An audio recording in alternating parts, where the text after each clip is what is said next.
Pemirsa, potensi pertumbuhan Merdeka Copper Gold sangat besar sejalan dengan prospektifnya bisnis perseroan. Kita akan membahas rencana bisnis Merdeka Copper Gold bersama Presiden Direktur PT Merdeka Copper Gold Tbk, Albert Saputro.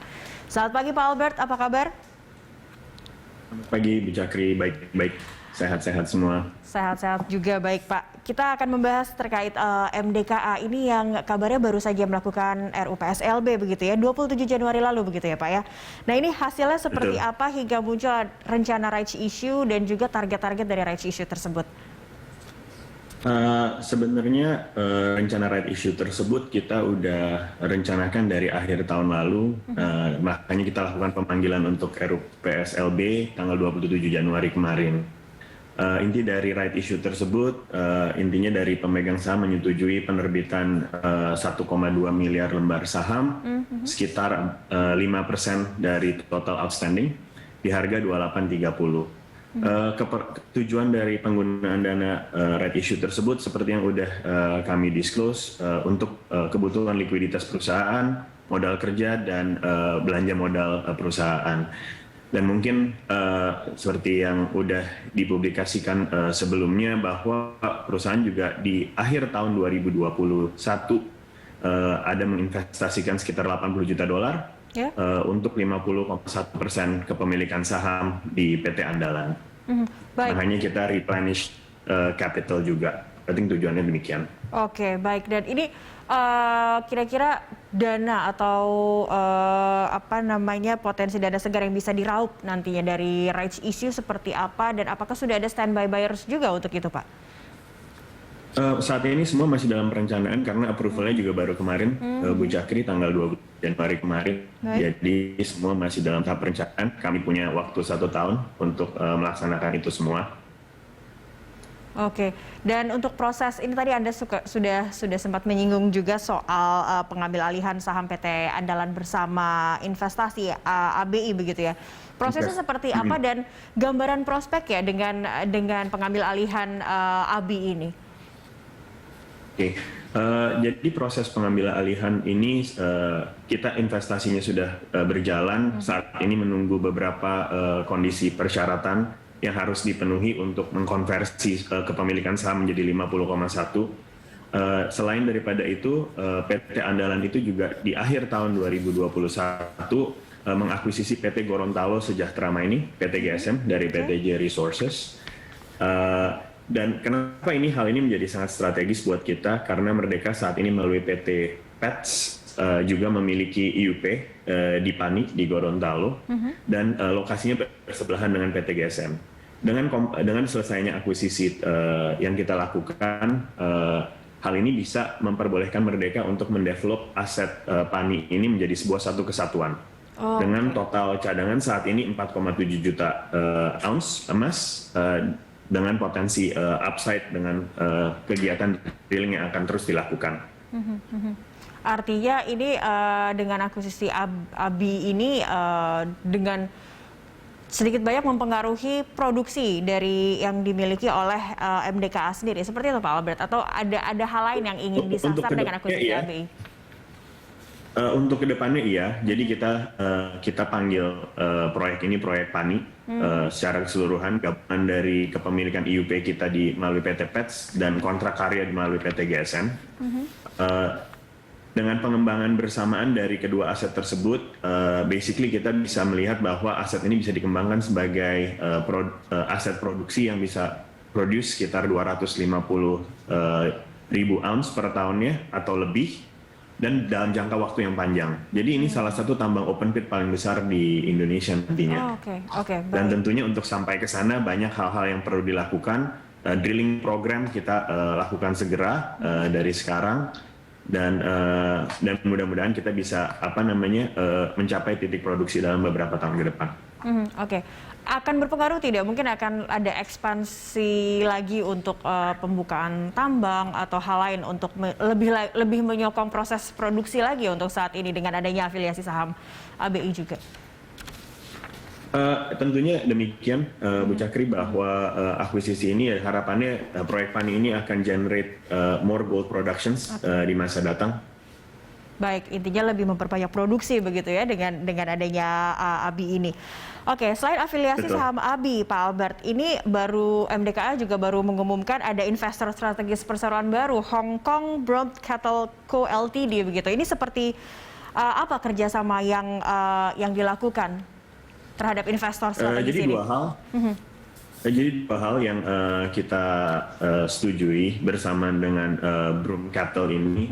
Satu, kita penandatanganan MOU antara Merdeka dan Hong Kong Broom Cattle untuk membentuk kemitraan strategis di Indonesia untuk explore battery related minerals. Jadi nikel, kobalt, lithium, mungkin tembaga, mangan, aluminium. Jadi ini kita berpartner dengan mereka untuk cari aset-aset demikian di Indonesia. Dan yang kedua, mereka juga sepakat menjadi investor strategis dengan kepemilikan saham up to 5% nantinya. Cuman hal-hal tersebut ya masih kita dalam pembicaraan dengan pihak mereka. Oke, sudah ada gambaran kah Pak Albert, wilayah-wilayah mana di Indonesia ini yang kira-kira prospeknya baik untuk produksi yang tadi sudah diharapkan bisa dilakukan kerjasamanya bersama Cattle? Saat ini masih dalam tahap penjajakan dan harapannya sih dengan segera kita bisa merealisasikan MOU tersebut menjadi definitive agreement dengan mereka sehingga kita bisa benar-benar start exploring new asset di Indonesia.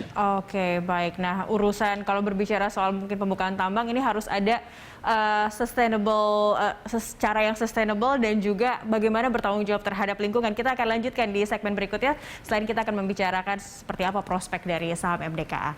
Pemirsa, tetaplah bersama kami. Dialog Corporate Action akan kembali sesaat lagi.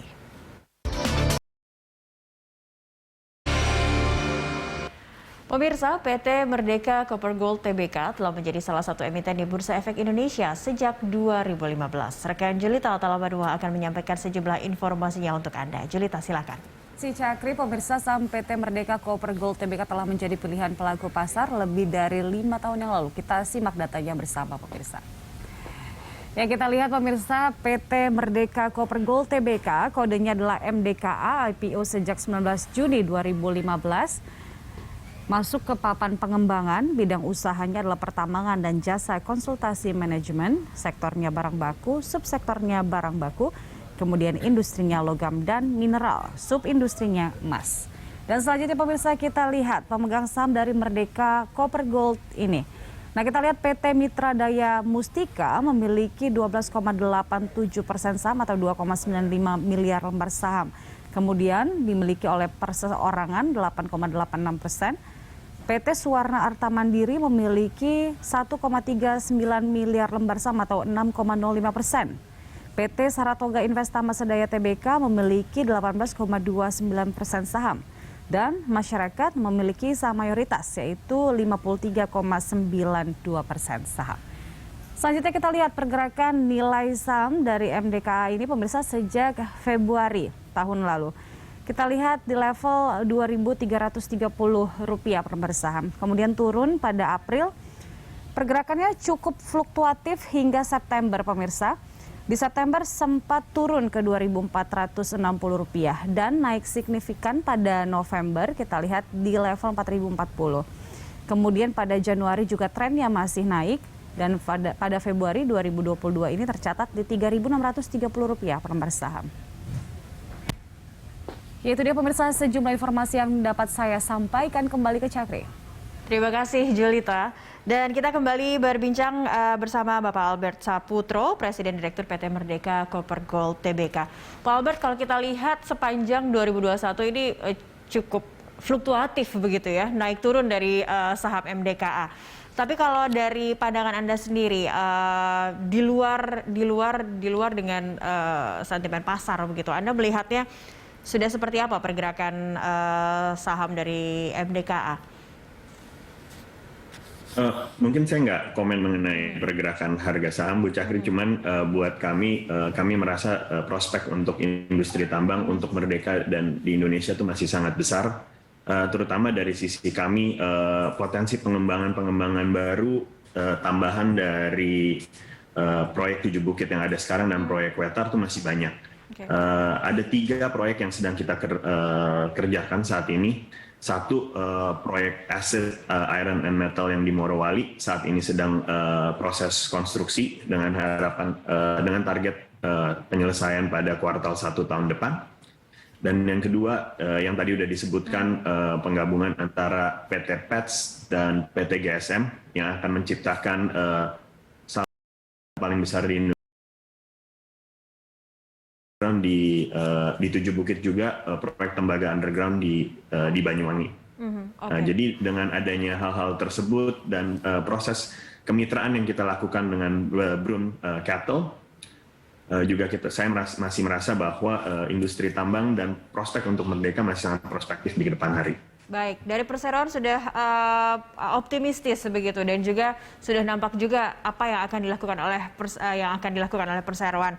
Nah, dari manajemen sendiri seperti apa meyakinkan para pelaku pasar bahwa ini sektor pertambangan juga memang masih prospektif dan khususnya untuk melihat MDKA. Seperti apa Pak Albert?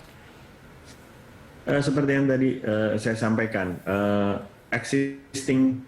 untuk MDKA sendiri, existing productions dari tambang-tambang yang udah ada tahun lalu menunjukkan hasil yang sangat baik. Di Tujuh Bukit kita beat target produksi emas di Tujuh Bukit kita di atas 120.000 ounce tahun lalu, dan di Wetar pun mencapai produksi paling tinggi selama di akuisisi Merdeka di tingkat 19.000 ton tembaga. Jadi kombinasi antara proyek-proyek baru dan existing proyek yang terus membaik dan menunjukkan peningkatan, harapannya akan meningkatkan sentimen pasar terhadap MDKA. Oke, itu juga yang akan meyakinkan pasar begitu ya terhadap MDKA. Ada tidak aksi korporasi mungkin yang akan dilakukan di pasar modal selain nanti akan ada rights issue? Seperti tadi udah di pembukaan udah disampaikan bahwa saat ini kami juga sedang mengadakan issuance obligasi rupiah sejumlah 3 triliun. Saat ini sedang proses, harapannya akan selesai by akhir Februari proses tersebut. Okay. Mungkin itu yang saat ini sedang berjalan, dan tentunya ke depannya ya setelah proses approval dari pemegang saham di RUPS LB kemarin, tentu proses right issue tersebut di mana ada rentang waktu 12 bulan untuk eksekusi itu.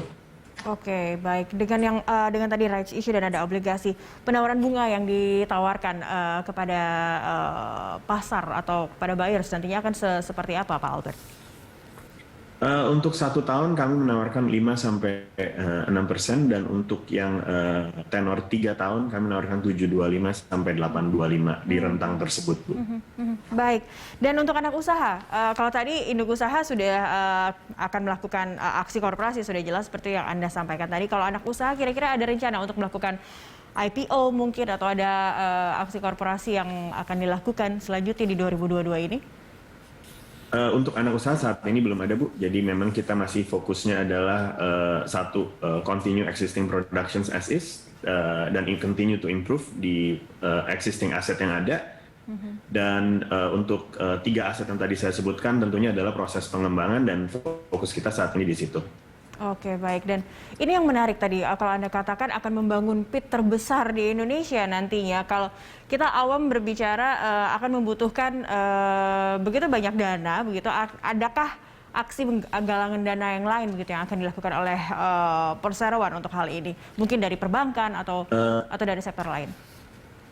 Perbankan adalah continuing proses, Bu, buat kita untuk proyek-proyek kita secara keseluruhan, tetapi dengan issuance of IDR obligasi rupiah dan potensi right issue tersebut mestinya udah cukup untuk membiayai proses proyek-proyek pengembangan yang ada saat ini. Baik, kalau begitu. Masih ada satu segmen lagi kita akan bahas tadi, kita ingin tahu seperti apa ESG dan juga social responsibility dari MDKA terhadap lingkungan khususnya di segmen berikutnya. Pemirsa, kita akan kembali usai news update sesaat lagi. Kembali di Dialog Corporate Action masih bersama Presiden Direktur PT Merdeka Copper Gold Tbk, Bapak Albert Saputro. Pak Albert tadi melanjutkan berbicara soal ESG ini juga menarik karena ini menjadi salah satu hal yang juga daya tarik juga terhadap saham atau emiten bagi pelaku pasar saat ini. Nah, seperti apa atau usaha apa yang dilakukan oleh perseroan terhadap mungkin social responsibility terhadap lingkungan yang menunjukkan bahwa perseroan sudah menerapkan ESG begitu. Apa yang sudah dilakukan sejauh ini, Pak? Buat kita first thing first, culture perusahaan juga kita harus sesuaikan bahwa menambang itu kan you have to do it sustainably karena kita jadi produk baru di satu tempat for a very long period of time. Yeah. Jadi beberapa hal yang kita utamakan selalu adalah we make sure bahwa lingkungan kita jaga dengan baik, dan yang kedua adalah safety of our employees. Dan yang ketiga adalah tanggung jawab sosial ke tetangga-tetangga di sekitar, jadi penduduk-penduduk di sekitar tambang. Jadi prinsip dari perusahaan kami, kesejahteraan itu nggak bisa dinikmati oleh satu atau segelintir stakeholders. Jadi semua harus benefit, lingkungan harus benefit, karyawan harus benefit, dan sosial orang-orang di sekitar juga harus benefit. Jadi prinsipnya seperti itu.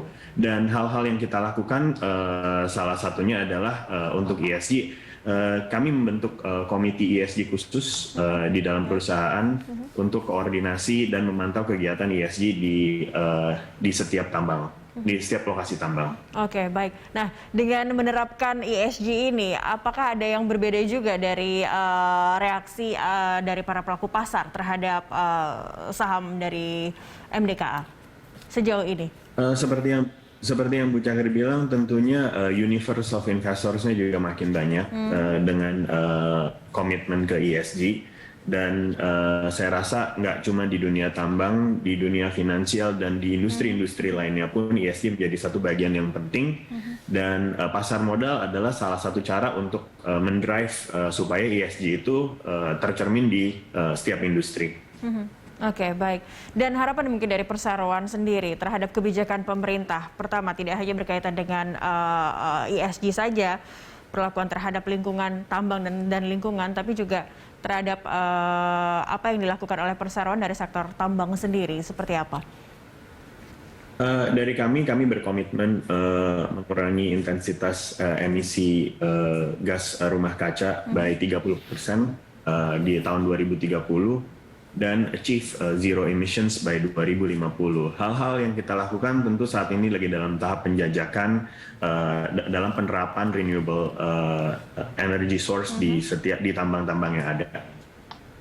Baik, terima kasih Pak Albert Saputro untuk waktu Anda berbincang bersama kami terkait MDKA di Corporate Action. Selamat pagi, salam sukses dan juga salam sehat.